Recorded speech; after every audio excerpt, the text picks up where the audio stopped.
tous et merci de nous retrouver sur Monaco Info pour cette nouvelle édition. Voici le sommaire. Nous débuterons ce journal avec la 3e édition du salon Monaco Business qui s'est déroulée sur une journée à l'auditorium Régnier 3. Le prince souverain recevait de l'artiste contemporain américain Barry X-Ball un buste à son effigie. Vous découvrirez en images cette toute nouvelle sculpture. Et nous refermerons cette édition avec le Requiem de Mozart de l'Orchestre Philharmonique de Monte-Carlo et des chœurs de la radio hongroise et l'hommage rendu par son chef d'orchestre Kazuki Yamada aux victimes des attentats de Paris. Et avant de débuter ce journal, nous souhaitions rendre hommage à mademoiselle Anne-Marie Campora. Les obsèques se sont déroulées ce mardi matin en l'église Saint-Charles. L'ancien maire de Monaco avait été la première femme élue à ses fonctions en principauté. De 1991 à 2003, Anne-Marie Campora a joué un rôle essentiel dans l'action communale en développant et en modernisant les services communaux. Elle a également renforcé la place de la mairie au sein des institutions monégasques. Nos pensées vont à sa famille et à ses proches.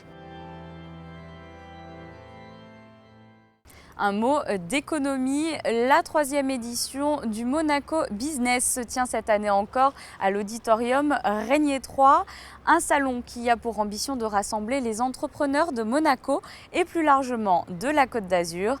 Il y sera question cette année de bonheur, un thème essentiel en ces sombres périodes. Les explications de Fabien Benilla sur des images de Marcel Arbona. Ce salon est une plateforme qui s'adresse aussi bien aux entreprises établies qu'aux jeunes start-up. Le Monaco Business est un lieu d'échange entre exposants et visiteurs, clients et prospects. Sur une journée, le Monaco Business accueille 40 exposants et plus de 650 visiteurs, dont 60% de chefs d'entreprise de Monaco et de la région. Après l'entrepreneuriat et l'innovation, les thèmes des 2 années précédentes, le thème principal cette année, le bonheur. C'est un sujet aujourd'hui qui est à la mode, c'est un sujet que l'on a repris pour essayer de faire participer l'ensemble des entrepreneurs monégasques dans cette idée du bonheur dans l'entreprise. Donc en plus de ça, compte tenu aujourd'hui des circonstances tristes que nous vivons, un peu de bonheur. Parler du bonheur, je pense que ça va faire du bien en ce moment. Et donc on a un certain nombre d'intervenants. On a Monsieur Bonheur, qui était Monsieur Jean-Pierre Robin, qui est chroniqueur au Figaro, rédacteur en chef, et qui, lui, va animer le keynote. Et puis, durant toute la journée, on va parler du bonheur dans l'entreprise. On va découvrir aussi les stands de nos entreprises monégasques qui sont présentes. Et donc progressivement, comme ça, instaurer le bonheur, essayer de donner plus de joie et de vie dans l'entreprise avec une autre démarche que la démarche difficile, dure et tendue. Le bonheur dans la société et dans l'entreprise était au cœur des 4 tables rondes et du keynote de ce salon. Le Monaco Business a été inauguré dans la matinée par Henri Fissor. Écoutez, ce type de salon, d'abord il y en a relativement peu en principauté d'une part, puis deuxièmement c'est l'occasion de réunir à la fois des entreprises existantes depuis de nombreuses années, qui ont simplement besoin de faire un petit peu de publicité, d'avoir des contacts, et puis surtout de permettre aux startups, permettre aux entreprises. Là ce matin on en a visité un certain nombre de stands, et il y avait au moins une bonne quinzaine de stands d'entreprises qui ont moins de 2 ans. Certaines même ont quelques semaines puisqu'on les a rencontrées. Et je crois que pour ces entreprises c'est vraiment un moyen tout à fait unique de se faire connaître, de rencontrer les autres. Et disons de manière générale, un salon, c'est fait pour ça. Ça a plusieurs objectifs. Et là, cette année, avec le BNB, comme disent les Anglais, c'est-à-dire le Bonheur National Product, c'est vraiment l'occasion de parler d'un nouveau concept, qui est un concept pas seulement philosophique, mais aussi économique. Et donc ce salon Monaco Business, je crois qu'il est indispensable, effectivement, à une économie, quelle que soit sa taille. La 3e édition de ce salon vient de s'achever. L'objectif de l'année prochaine, s'ouvrir davantage à l'international. Dans le reste de l'actualité, en bref et en images. Lors des précédentes éditions, nous vous présentions les premières remises de médailles décernées traditionnellement dans le cadre de la fête nationale. Vous pouvez voir sur ces images la prise d'armes suivie de la remise des décorations pour la sûreté publique et la force publique qui s'est déroulée sous la verrière du Grimaldi Forum. Toujours dans le cadre des festivités organisées en marge de la fête nationale, la contralto et chef d'orchestre française Nathalie Stutzmann a reçu la médaille de l'Ordre du Mérite culturel, une récompense remise par Son Altesse Royale la Princesse Caroline de Hanovre à l'issue de la présentation du programme de son enregistrement Heroes from the Shadows, soutenu par l'Opéra de Monte-Carlo. Tradition sociale, cette fois-ci, le couple princier a remis les premiers colis de la Croix-Rouge monégasque, des présents à l'attention des plus démunis et des personnes âgées. Nous nous rendons à présent dans la galerie des glaces du Palais Princier. Le prince Albert II a reçu une toute nouvelle sculpture. Ce buste à son effigie a été réalisé par l'artiste contemporain américain Barry Higgs Ball. Voyez ce reportage de Fabien Bonilla et Lionel Bernardi. Un portrait plus qu'original vient d'être dévoilé par le souverain et l'artiste contemporain Barry Higgs Ball à l'entrée de la galerie de glace du Palais Princier. Le portrait du prince Albert II, un projet qui remonte plusieurs années en arrière. Il faut revenir en 2011. Le prince a demandé à M. Iria et moi-même de lui organiser un parcours pour la Biennale de Venise. Et je savais, parce que Barry est un de mes très chers amis, que Barry avait une très belle exposition à Casa Rezonico qui s'appelait Masterpieces and Portraits et que le prince serait très intéressé par voir ce travail. Le prince a immédiatement compris la sensibilité et l'intelligence des portraits qu'il voyait et aussi leur originalité. Suite à la rencontre avec le prince Albert II, l'artiste américain propose de concevoir un buste du souverain. Barry Higgs Ball remplace alors la chair par des motifs qui rappellent la politique environnementale du souverain. Réaliser ce portrait du prince m'a permis de repousser mes limites artistiques dans une direction différente de ce que j'ai l'habitude de faire. Et ce sont les encouragements du prince qui m'ont inspiré.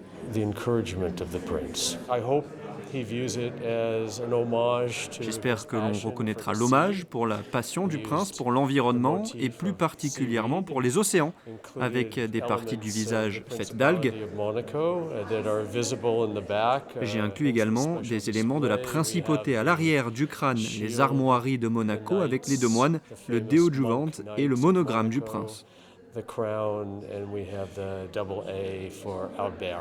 Après 4 ans de travail en collaboration avec un joaillier italien, ce buste en or 18 carats repose désormais à l'entrée de la galerie des glaces du Palais Princier.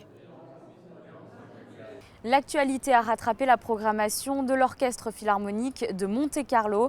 Accompagné par les chœurs de la radio hongroise, il proposait au public le requiem en ré mineur de Mozart. Avant le début du concert, le maestro Yamada a réclamé au public de la salle Garnier 1 minute de silence en hommage aux victimes du terrorisme. Un reportage signé José Sacré.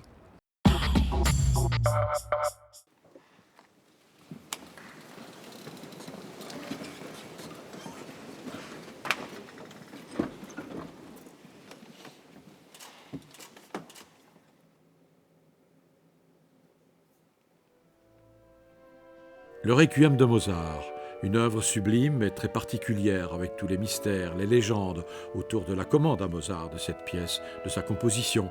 Une œuvre qui dimanche 15 novembre, salle Garnier avec l'Orchestre Philharmonique de Monte-Carlo, les solistes Ilaria Del Prete, Marina Domanescu, Giuseppe Fialanotti et Mirko Pelazzi et le chœur de la radio hongroise, sous la direction de Kazuki Yamada, a résonné comme une prière d'une intense émotion pour les malheureuses victimes de la tragédie qui a frappé Paris.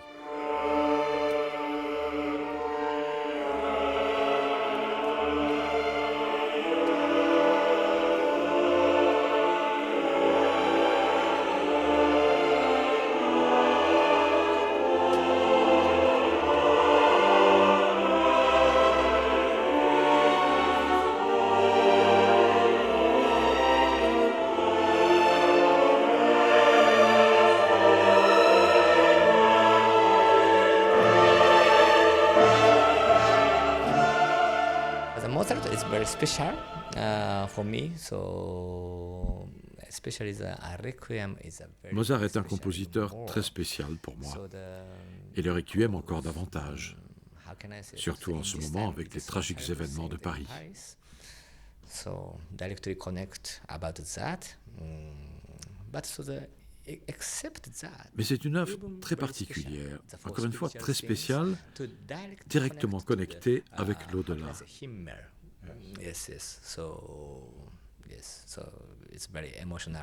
Et c'est évidemment une œuvre très émouvante. Et cette pièce convient tout à fait à la salle Garnier. La taille de cette salle, son atmosphère, sont idéales pour interpréter cette musique.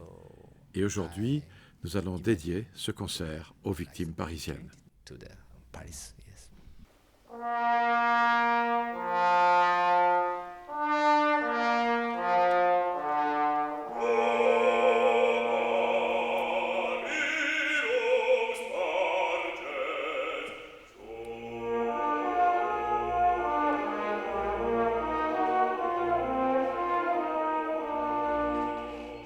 Fantastic. So always, so of course, I will be the next music director from the next. Bien sûr, je serai le prochain directeur artistique et musical de l'Orchestre Philharmonique de Monte-Carlo pour la prochaine saison.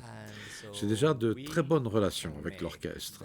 Je crois que nous pouvons encore nous améliorer, faire de la meilleure musique ensemble. Nous allons, en répétition, approfondir, travailler davantage les détails. Vous savez, je crois qu'on peut tout jouer avec cet orchestre. Et j'ai vraiment une très bonne relation avec les musiciens.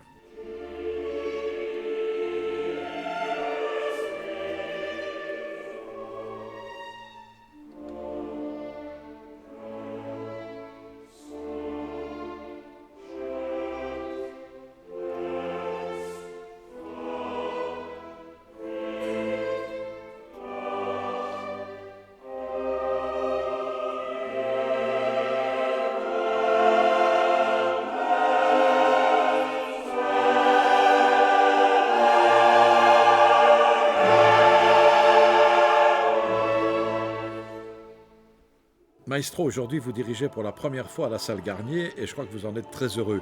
Auriez-vous envie de diriger ici prochainement un opéra? I hope so. Maybe 2018, 2018, maybe. Ce serait formidable. Merci beaucoup. Yes, thank you. Société Générale Private Banking vous présente la météo. Voici pour l'essentiel de l'actualité en principauté. Je vous propose à présent de passer aux prévisions météo de ces prochains jours. Mercredi, soleil doux parsemé de quelques nuages. Les températures oscilleront entre 15 et 19 degrés. Jeudi, belle journée, les températures resteront toujours agréables pour la saison. Il faudra compter 14 degrés au lever du jour et 19 degrés dans l'après-midi. Vendredi, le temps restera encore largement ensoleillé et doux pour ce mois de novembre. Et finalement samedi, arrivée progressive d'un temps plus frais, les températures chuteront de quelques degrés. Il fera 16 degrés au plus chaud de la journée.